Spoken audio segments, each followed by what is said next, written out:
Bedtime from Abroad presents The Adventures of Kintaro, the Golden Boy, translated by Ye Theodora Ozaki. Long, long ago, there lived in Kyoto a brave soldier named Kintoki. Now, he fell in love with a beautiful lady and married her. Not long after this, though, through the malice of some of his friends, he fell into disgrace at court and was dismissed. This misfortune so preyed upon his mind that he did not long survive his dismissal. He died, leaving behind him his beautiful young wife to face the world alone. Fearing her husband's enemies, she fled into the Ashigara Mountains as soon as her husband was dead, and there in the lonely forests, where no one ever came except woodcutters, a little boy was born to her. She called him Kintaro, or the Golden Boy. Now, the remarkable thing about this child was his great strength, and as he grew older, he grew stronger and stronger, so that by the time he was 8 years of age, he was able to cut down trees as quickly as the woodcutters. Then, his mother gave him a large axe, and he used to go out into the forest and help the woodcutters, who called him Wonder Child, and his mother the old nurse of the mountains, for they did not know her high rank. Another favorite pastime of Kintaro's was to smash up rocks and stones. You can imagine how strong he was. Quite unlike other boys, Kintaro grew up all alone in the mountain wilds, and as he had no companions, he made friends with all the animals and learned to understand them and to speak their strange talk. By degrees they all grew quite tame and looked upon Kintaro as their master, and he used them as his servants and messengers. But his special retainers were the bear, the deer, the monkey, and the hare.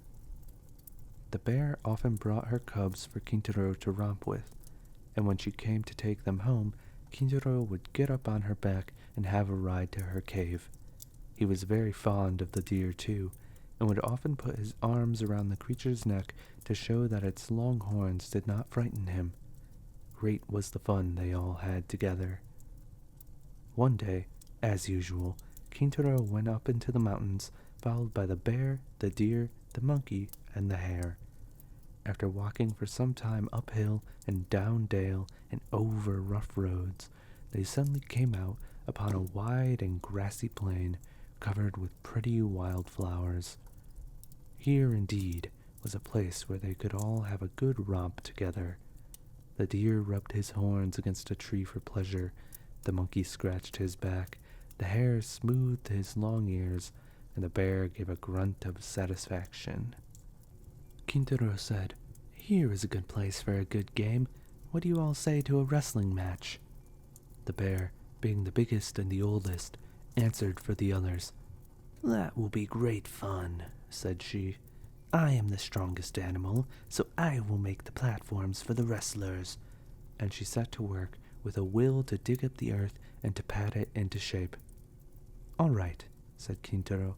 "I will look on while you all wrestle with each other. I shall give a prize to the one who wins in each round." "What fun! We shall all try to get the prize," said the bear. The deer, the monkey, and the hare set to work to help the bear raise the platform on which they were all to wrestle. When this was finished, Kintaro cried out, "Now begin. The monkey and the hare shall open the sports, and the deer shall be the umpire. Now, Mr. Deer, you are to be umpire." "Heh," answered the deer. "I will be umpire. Now, Mr. Monkey and Mr. Hare, if you are both ready, please walk out and take your places on the platform." Then the monkey and the hare both hopped out, quickly and nimbly, to the wrestling platform. The deer, as umpire, stood between the two and called out, "Redback, Redback," this to the monkey, who has a red back in Japan. "Are you ready?" Then he turned to the hare. Long Ears, are you ready?" Both the little wrestlers faced each other, while the deer raised a leaf on high as signal. When he dropped the leaf, the monkey and the hare rushed upon each other, crying, "Yoi-sho! Yoi-sho!" While the monkey and the hare wrestled, the deer called out encouragingly or shouted warnings to each of them as the hare or the monkey pushed each other near the edge of the platform and were in danger of falling over. Redback, stand your ground," called out the deer. Long ears, be strong, be strong. Don't let the monkey beat you," grunted the bear. So the monkey and the hare, encouraged by their friends, tried their very hardest to beat each other. The hare at last gained on the monkey. The monkey seemed to trip up, and the hare gave him a good push, sent him flying off the platform with a bound. The poor monkey sat up, rubbing his back, and his face was very long as he screamed angrily, "Oh, how my back hurts me." Seeing the monkey in this plight on the ground, the deer, holding his leaf on high, said, "This round is finished. The hare has won." Kintaro then opened his luncheon box and, taking out a rice dumpling, gave it to the hare, saying, "Here is your prize, and you have earned it well." Now, the monkey got up looking very cross, and, as they say in Japan, his stomach stood up, for he felt that he had not been fairly beaten. So he said to Kintaro and the others who were standing by, "I have not been fairly beaten. My foot slipped and I tumbled. Please give me another chance and let the hare wrestle with me for another round." Then, Kintaro consenting, the hare and the monkey began to wrestle again. Now, as everyone knows, the monkey is a cunning animal by nature, and he made up his mind to get the best of the hare this time, if it were possible. To do this, he thought that the best and surest way would be to get hold of the hare's long ear. This he soon managed to do. The hare was quite thrown off his guard, and by the pain of having his long ear pulled so hard, and the monkey seizing his opportunity at last, caught hold of one of the hare's legs and sent him sprawling in the middle of the dais. The monkey was now the victor and received a rice dumpling from Kintaro, which pleased him so much that he forgot his sore back. The deer now came up and asked the hare if he felt ready for another round, and if so, whether he would try a round with him, and the hare consenting, they both stood up to wrestle. The bear came forward as umpire. The deer, with long horns, and the hare with long ears, it must have been an amusing sight to those who watched this queer match. Suddenly, the deer went down on one of his knees, and the bear with the leaf on high declared him beaten. In this way, sometimes the one, sometimes the other, conquering, the little party amused themselves till they were tired. At last, Kintaro got up and said, "This is enough for today. What a nice place we found for wrestling. Let us come again tomorrow. Now we will all go home. Come along." So saying, Kintaro led the way while the animals followed. After walking some little distance, they came out on the banks of a river flowing through a valley. Kintaro and his 4 furry friends stood and looked about for some means of crossing. Bridge there was none. The river rushed, don, don, on its way. All the animals looked serious, wondering how they could cross the stream and get home that evening. Kintaro, however, said, "Wait a moment. I will make a good bridge for you all in a few minutes." The bear, the deer, the monkey, and the hare looked at him to see what he would do now. Kintaro went from one tree to another that grew along the river bank. At last he stopped in front of a very large tree that was growing at the water's edge. He took hold of the trunk and pulled it with all his might. Once, twice, thrice. At the third pull, so great was Kintaro's strength that the roots gave way, and meri, crash, crash, over fell the tree, forming an excellent bridge across the stream. "There," said Kintaro, "what do you think of my bridge? It is quite safe, so follow me." And he stepped across first. The 4 animals followed. Never had they seen anyone so strong before, and they all exclaimed, "How strong he is! How strong he is!" While all this was going on by the river, a woodcutter, who happened to be standing on a rock overlooking the stream, had seen all that had passed beneath him. He watched with great surprise Kintaro and his animal companions. He rubbed his eyes to be sure that he was not dreaming when he saw this boy pull over a tree by the roots and throw it across the stream to form a bridge. The woodcutter, for such he seemed to be by his dress, marveled at all he saw, and said to himself, "This is no ordinary child. Whose son can he be? I will find out before this day is done." He hastened after the strange party and crossed the bridge behind them. Kintaro knew nothing of all this, and little guessed that he was being followed. On reaching the other side of the river, he and the animals separated, they to their lairs in the woods, and he to his mother, who was waiting for him. As soon as he entered the cottage, which stood like a matchbox in the heart of the pine woods, he went to greet his mother, saying, "Oka-san, mother, here I am." "Oh, Kimbo," said his mother with a bright smile, glad to see her boy home safe after the long day. "How late you are today. I feared that something had happened to you. Where have you been all this time?" "I took my 4 friends, the bear, the deer, the monkey, and the hare, up to the hills, and there I made them try a wrestling match to see which was the strongest. We all enjoyed the sport and are going to the same place tomorrow to have another match." "Now tell me who is the strongest of all?" asked his mother, pretending not to know. "Oh, mother," said Kintaro, "don't you know that I am the strongest? There was no need for me to wrestle with any of them." "But next to you, who is the strongest?" "The bear comes next to me in strength," answered Kintaro. "And after the bear?" asked his mother again. "Next to the bear, it is not easy to say which is the strongest, for the deer, the monkey, and the hare all seem to be as strong as each other," said Kintaro. Suddenly, Kintaro and his mother were startled by a voice from outside. "Listen to me, little boy. Next time you go, take this old man with you to the wrestling match. He would like to join the sport too." It was the old woodcutter who had followed Kintaro from the river. He slipped off his clogs and entered the cottage. Yama-uba and her son were both taken by surprise. They looked at the intruder wonderingly and saw that he was someone they had never seen before. "Who are you?" they both exclaimed. Then the woodcutter laughed and said, "It does not matter who I am yet, but let us see who has the strongest arm, this boy or myself." Then Kintaro, who had lived all his life in the forest, answered the old man without any ceremony, saying, "We will have a try if you wish it, but you must not be angry whoever is beaten." Then Kintaro and the woodcutter both put out their right arms and grasped each other's hands. For a long time, Kintaro and the old man wrestled together in this way, each trying to bend the other's arm. But the old man was very strong, and the strange pair were evenly matched.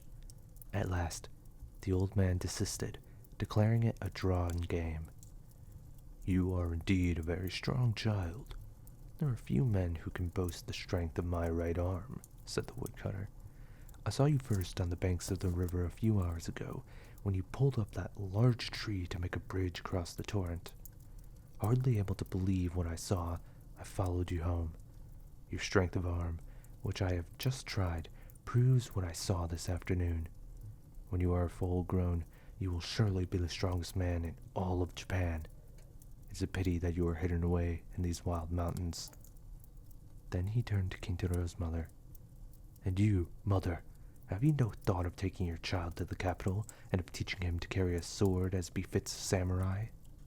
"You are very kind to take so much interest in my son," replied the mother, "but he is, as you see, wild and uneducated, and I fear it would be very difficult to do as you say.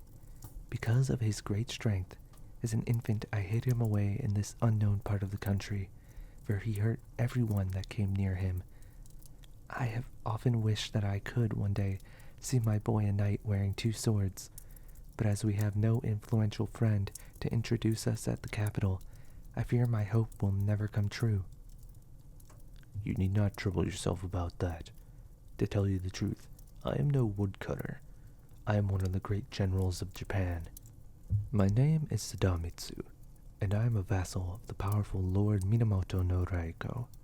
He ordered me to go round the country and look for boys who give promise of remarkable strength. so that they may be trained as soldiers for his army. I thought that I could best do this by assuming the disguise of a woodcutter. By good fortune, I have thus unexpectedly come across your son. Now, if you really wish him to be a samurai, I will take him and present him to Lord Raiko as a candidate for his service. What do you say to this?" As the kind general gradually unfolded his plan, the mother's heart was filled with a great joy. She saw here was a wonderful chance of the one wish of her life being fulfilled, that of seeing Kintaro a samurai before she died. Bowing her head to the ground, she replied, "I will then entrust my son to you if you really mean what you say." Kintaro had all this time been sitting by his mother's side listening to what they said. When his mother finished speaking, he exclaimed, "Oh, joy, joy! I'm going to go with the general, and one day I shall be a samurai." Thus, Kintaro's fate was settled, and the general decided to start for the capital at once, taking Kintaro with him. It need hardly be said that Yamauba was sad at parting with her boy, for he was all that was left to her. But she hid her grief with a strong face, as they say in Japan. She knew that it was for her boy's good that he should leave her now, and she must not discourage him as he was setting out. Kintaro promised never to forget her, and said that as soon as he was a knight wearing 2 swords, he would build her a home and take care of her in her old age. All the animals, those he had tamed to serve him, the bear, the deer, the monkey, and the hare, as soon as they found out that he was going away, came to ask if they might attend to him as usual. When they learned that he was going away for good, they followed him to the foot of the mountain to see him off.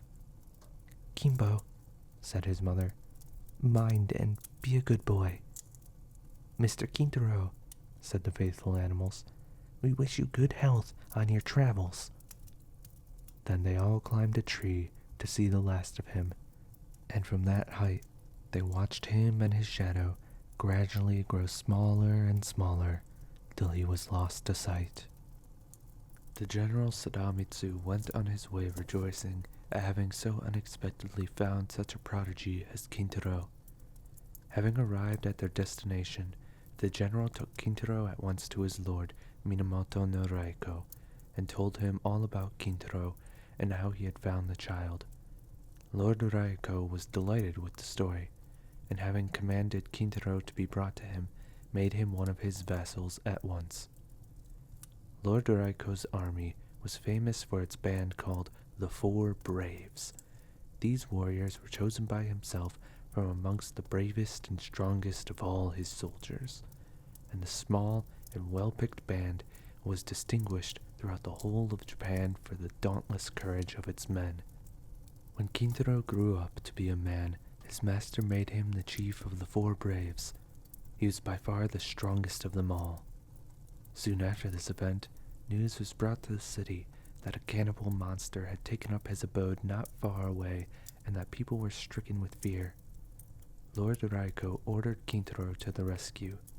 He immediately started off, delighted at the prospect of trying his sword. Surprising the monster in its den, he made short work of cutting off its great head, which he carried back in triumph to his master. Kintaro now rose to be the greatest hero of his country, and great was the power and honor and wealth that came to him. He now kept his promise, and built a comfortable home for his old mother, who lived happily with him in the capital to the end of her days. Is this not the story of a great hero? The end.